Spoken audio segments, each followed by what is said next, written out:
I will have to say the civilian forces tonight gave the military council a roadmap for the future and how they see the future of the transitional period of Sudan. And the roadmap clearly indicates that it should be a high civilian council with some military representation to govern Sudan going forward, with a council of ministers, all of technocrat background and bureaucratic background, and a diverse legislative assembly that can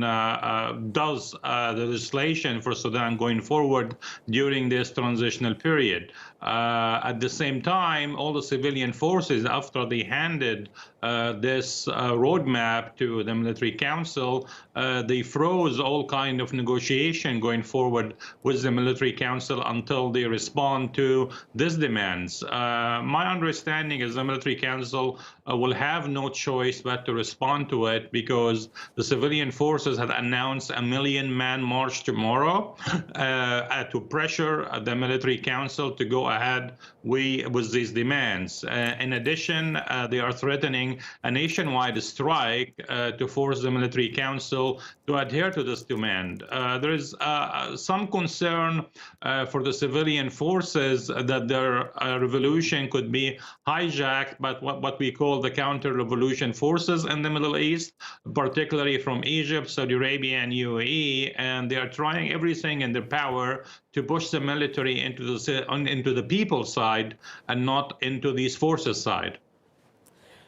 So what you're saying is that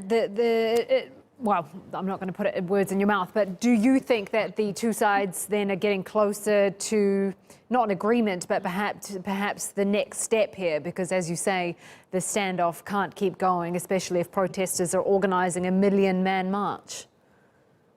I don't think they are close right now, but in the next few days they will be much closer, and the military will have no choice but to continue handing out all the roles to the civilian council and the civilian leadership. As I said, Sudan right now and Algeria, a second, is a new a movement in the Arab Spring, and these two countries had learned all the lessons that happened in Egypt, Tunisia, Libya, and elsewhere in the Middle East, and they would like to avoid all of these mistakes by depending on the military councils and foreign forces to draft their future. And the people are very much aware of the danger of going back home and stopping protests.